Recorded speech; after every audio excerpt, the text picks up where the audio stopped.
Plongé dans un voyage au-delà des limites physiques, où la différence devient une force et chaque destin raconte une leçon d'humanité. Numéro 10. Troy James, l'homme au corps liquide. Nous commençons notre immersion dans l'extraordinaire avec un homme dont le nom résonne dans les couloirs d'Hollywood autant que dans les cabinets de médecine, Troy James. À première vue, Troy est un homme tout à fait ordinaire, un employé de bureau au tempérament calme et au sourire engageant. Mais dès qu'il décide de briser la frontière de la normalité, la réalité semble se tordre sous nos yeux, défiant les lois de l'anatomie humaine. Troy possède une souplesse que la science peine encore à classifier avec précision, un mélange de prédisposition génétique et d'entraînement intensif. Il est capable de contorsionner son corps pour imiter les mouvements d'une araignée ou d'un scorpion avec une fluidité qui glace le sang et fascine l'esprit. Pour beaucoup, ses performances sont une source de peur instinctive, une vision issue de nos cauchemars les plus profonds ou des films d'horreur les plus sombres comme Hellboy ou The Strain, où il a prêté son talent unique. Mais pour Troy, cette capacité est une libération. Imaginez un instant de ressentir aucune barrière entre votre volonté mentale et votre structure squelettique. Là où d'autres verraient une anomalie génétique ou une malédiction, il a su déceler un talent brut, une forme d'art vivant. Il ne ressent aucune douleur dans ses positions extrêmes, seulement la liberté absolue d'explorer les confins de la plasticité humaine. Son parcours nous enseigne une leçon fondamentale. Ce que le monde considère comme bizarre ou effrayant peut devenir votre signature la plus puissante si vous avez le courage de l'embrasser totalement. Troy a transformé sa différence en une carrière florissante, prouvant que l'acceptation de soi est le premier pas vers la grandeur. Il nous rappelle que nos corps ne sont pas des prisons, mais des terrains d'expression aux possibilités infinies. Numéro 9. Diana Armstrong, la promesse gravée dans la kératine. L'histoire de Diana Armstrong est souvent mal comprise par ceux qui s'arrêtent à la surface. On observe ses ongles, les plus longs jamais enregistrés dans l'histoire, qui s'enroulent comme des racines d'arbres millénaires, atteignant une longueur combinée de plus de 12 mètres. Mais derrière ce record mondial se cache une tragédie silencieuse et une promesse sacrée qui dépasse l'entendement. En 1997, la vie de Diana a basculé lorsqu'elle a perdu sa fille de 16 ans, Latisha, des suites d'une crise d'asthme foudroyante. Latisha était celle qui passait des heures chaque week-end à polir et manucurer amoureusement les ongles de sa mère. C'était leur moment de complicité, leur rituel de tendresse. Après sa disparition brutale, Diana n'a plus jamais pu supporter l'idée de couper ce que sa fille aimait tant toucher. Chaque millimètre de kératine est ainsi devenu, au fil des décennies, une année de deuil, un hommage vivant à un amour prématurément fauché. Vivre avec de tels ongles est un sacrifice quotidien que peu peuvent imaginer. S'habiller, manger, ouvrir une porte ou simplement tenir la main d'un autre enfant devient une épreuve de patience infinie et de logistique complexe. Pourtant, Diana refuse de céder au confort moderne ou aux pressions sociales. Ses mains ne sont plus des outils fonctionnels destinés au travail, elles sont devenues un sanctuaire, une archive physique de sa mémoire maternelle.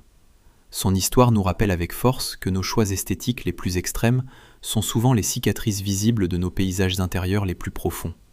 Elle ne porte pas des ongles pour la célébrité, elle porte un souvenir que le temps ne pourra jamais effacer, transformant une particularité physique en un monument de fidélité éternelle.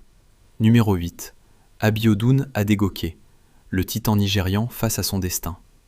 Abiodun Adegoke est un nom qui fait aujourd'hui trembler les parquets de basket-ball en Afrique et attire les regards des recruteurs de la NBA. Surnommé par certains le géant du Nigeria, il incarne un mélange rare de puissance brute et de vulnérabilité touchante. Imaginez un homme si imposant, culminant à 2,36 m, qu'il peut dunker sans que ses pieds ne quittent le sol. Il est une force de la nature qui semble tout droit sortie d'un mythe antique. Mais la vie d'un géant dans un pays en développement n'est pas un chemin pavé d'or. C'est un combat de chaque instant contre un monde qui n'est pas fait pour lui. C'est une lutte contre les infrastructures trop petites, contre l'absence de chaussures à sa taille monstrueuse et contre un système qui peine à intégrer les exceptions. Abiodun doit s'entraîner dans des conditions souvent précaires, sous la chaleur écrasante de Lagos, avec des équipements inadaptés qui mettent ses articulations à rude épreuve. Chaque mouvement brusque est un risque, chaque saut est un défi à la gravité. Pourtant, sa véritable force ne réside pas dans ses muscles, mais dans sa résilience mentale. Malgré des doutes des critiques qui le trouvent trop lent, malgré des railleries sur sa démarche parfois hésitante, il continue de viser le sommet. Il est le symbole de cette jeunesse africaine qui, face à des barrières physiques ou sociales immenses, refuse de réduire ses ambitions à la taille de son environnement. Chaque foulée qu'il fait sur le terrain est un message d'espoir envoyé à tous ceux qui se sentent trop grands, trop différents ou trop à l'étroit dans les cases de la société. Son rêve est plus grand que son corps, et c'est là que réside son véritable génie. Numéro 7. Joyce Adu, la dignité face au poids du monde. Joyce Adu vit une réalité physique que peu d'êtres humains peuvent concevoir sans une profonde émotion. Son corps a développé une condition médicale rare au niveau de la poitrine, une hypertrophie si imposante qu'elle en modifie radicalement son centre de gravité et sa perception de l'espace. Médicalement, c'est un fardeau colossal qui pèse sur sa colonne vertébrale, causant des douleurs chroniques. Socialement, c'est une curiosité qui attire malheureusement les regards les plus déplacés et les commentaires les plus cruels. Joyce a raconté avec une honnêteté déchirante comment elle a failli perdre la vie en chutant dans des escaliers, simplement parce que son propre corps lui masquait la vue de ses pieds. Mais ce qui est véritablement fascinant chez Joyce, ce n'est pas son anatomie extraordinaire, c'est sa dignité inébranlable qui semble croître avec les difficultés. Elle refuse catégoriquement de se cacher, de s'excuser d'exister ou de subir le jugement d'une société obsédée par une minceur standardisée et artificielle. Elle affronte les rires et les murmures avec une confiance qui force le respect des plus sceptiques. Son existence est un rappel quotidien que la résilience ne consiste pas seulement à supporter une charge physique, mais à naviguer avec grâce dans un monde qui n'a pas été construit à votre échelle. Joyce nous apprend que la vraie beauté réside dans la capacité à rester debout, la tête haute, même quand le poids de la nature semble vouloir vous mettre à terre. Elle transforme son handicap en un plaidoyer pour l'acceptation de la diversité corporelle, prouvant que l'estime de soi est le bouclier le plus solide. Numéro 6. Brahim Taqiullah, l'homme qui oblige le monde à s'élargir.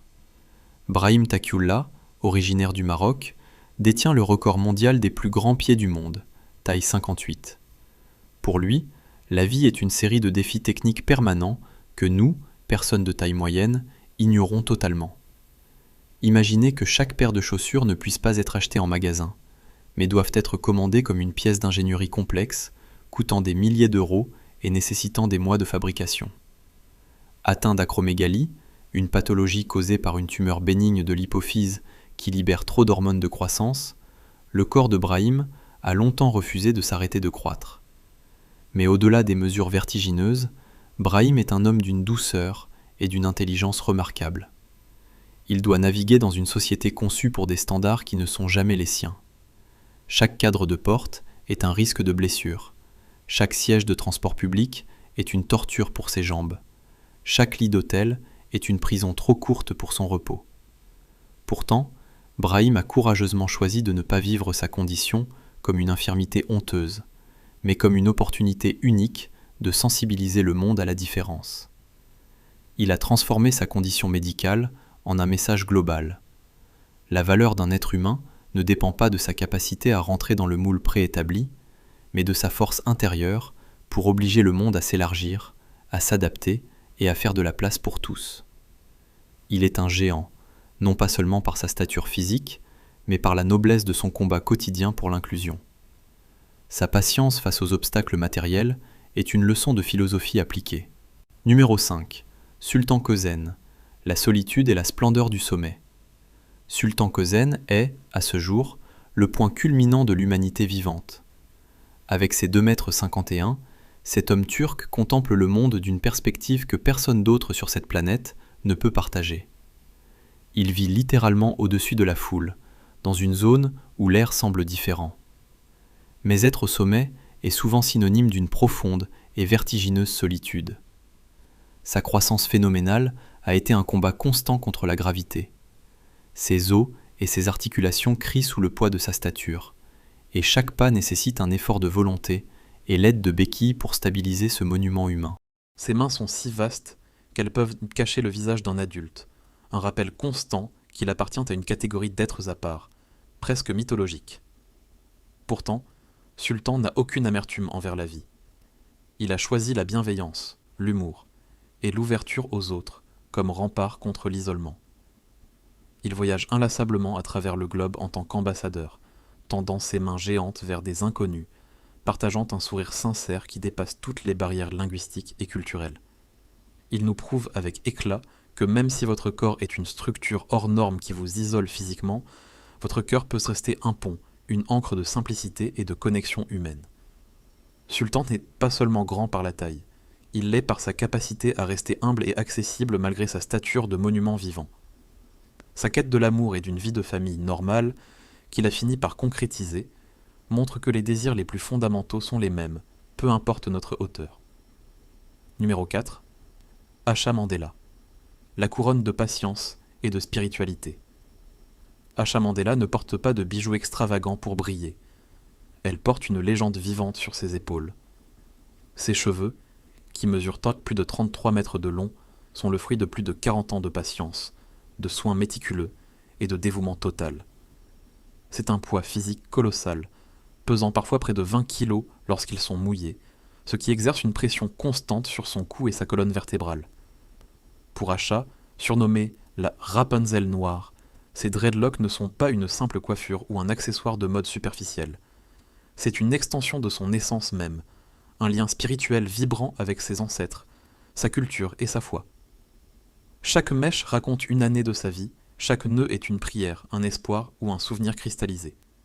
En refusant les produits chimiques modernes et en privilégiant des méthodes de soins traditionnelles, elle est devenue une œuvre d'art organique en mouvement. Son parcours est une méditation sur la persévérance et la lenteur.